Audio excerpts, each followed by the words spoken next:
More floodwater is headed from Western Queensland to South Australia's Lake Eyre, and it's cutting off communities along the way. The Diamantina River has become an enormous inland sea as it crosses the border into South Australia, and at Birdsville, roads are cut in all directions.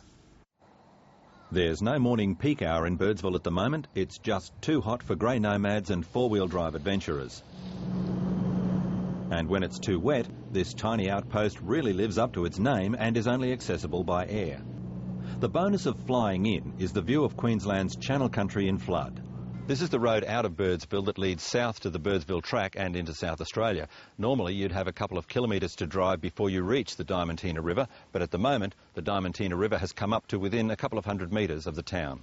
Diamantina is probably in places 15 kilometres wide. Currently here at Birdsville is probably 4 or 5 kilometres wide.